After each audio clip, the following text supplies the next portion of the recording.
Hello guys, আজকে আমরা কাজী নজরুল ইসলামের লেখা সাম্যবাদী রিডিং দিব এবং এর মোরালটাকে বুঝবো এবং কিছু ইম্পর্টেন্ট কোশ্চেন আপনাদের সাথে শেয়ার করব। সাম্যবাদী কাজী নজরুল ইসলাম। গাহি সাম্যর গান, যেখানে আসিয়া এক হয়ে গেছে সব বাধা ব্যবধান, যেখানে মিশেছে হিন্দু বৌদ্ধ মুসলিম খ্রিশ্চান। গাহি সাম্যর গান। কি তুমি পার্সি জৈন ইহুদি সাঁওতাল ভিলো গারো কনফিউজ চারবাক ছেলা বলে যাও, বলো আরও। বন্ধু যা খুশি হও, পেটে পিঠে কাঁধে মগজে যা খুশি পুঁথি ও কেতাব বও। কোরআন পুরাণ বেদ বেদান্ত বাইবেল ক্রিপিটক জেন্দা বেস্তা গ্রন্থ সাহেব পড়ে যাও যত শখ, কিন্তু কেন 1500 মগজে হানিছ শুলো। এখানে কবি বলতে আছে কোরআন পুরাণ যা খুশি আছে পড়ো, কিন্তু অপ্রয়োজনীয় কষ্ট এবং বৃথা চেষ্টা করে সব কিছু হারিয়ে ফেলো না।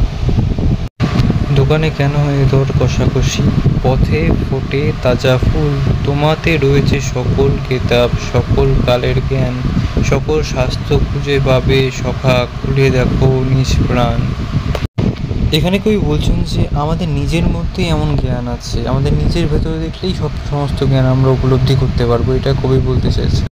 তোমাতে রয়েছে সকল ধর্ম সকল যুগাবতার, তোমার হৃদয় বিশ্ব দেউল সকলের দেবতার। কেন খুঁজে ফেরো দেবতা ঠাকুর মৃত পুঁথি কঙ্কালে, হাসছেন তিনি অমৃত হিয়ার নিভৃত অন্তরালে। এখানে কবি বলছেন যে তুমি দেবতা কি যেখানে সেখানে খুঁজে পাচ্ছ কেন, তোমার নিজের মধ্যেই তো দেবতা লুকিয়ে আছে।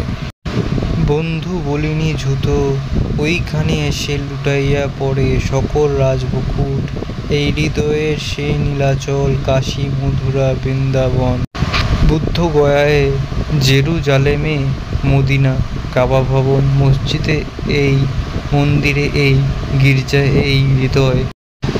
এইখানে বসে ঈশা মুসা পেল সত্যর পরিচয়, এই রণভূমে বাঁশির কিশোর গাহিলেন মহাগীতা, এই মাঠে হলো মেষের রাখাল নবীরা খোদার মিঠা, এই হৃদয়ে ধ্যান গুহা মাঝে বসিয়া সাক্ষ্যমুনি, তজ্জিল্য রাজ্য মানবের মহাবেদনা ডাক শুনি, এই কন্দরে আরব দুলাল শুনিতেন আহ্বান, ওইখানে বসি গাহিলেন তিনি কোরআনের শ্যামগান, মিথ্যে শুনিনি ভাই এই হৃদয়ের চেয়ে বড় কোনো মন্দির কাবা নাই।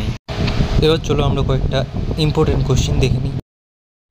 আর একটা জিনিস বলতে গেছিলাম যে এই কবিতাটার মোরাল হচ্ছে যে কবি মানবতাকেই সবথেকে ভালো ধর্ম বলেছেন, মানবতার উপরেই বেশি ভরসা আছে কবির। প্রথমে এমসিকিউ বলি, চারবাককে নাস্তিক দার্শনিক। এই হৃদয়ের ধ্যান গুহা মাঝে বসিয়া সাক্ষ্যমুনি, সাক্ষ্যমুনিকে বুদ্ধদেব। সর্বহারা কাব্যগ্রন্থিটি প্রকাশিত হয় 1926 খ্রিস্টাব্দের অক্টোবর মাসে। কাজী নজরুল ইসলামের প্রথম প্রকাশিত কাব্যগ্রন্থি অগ্নিবীণা। জরথুস্ত প্রণীত পার্শ্বিকদের ধর্মগ্রন্থ কোনটি? জেন্দা বেস্তা। সাম্যবাদী কবিতার মূল বক্তব্য আলোচনা করো।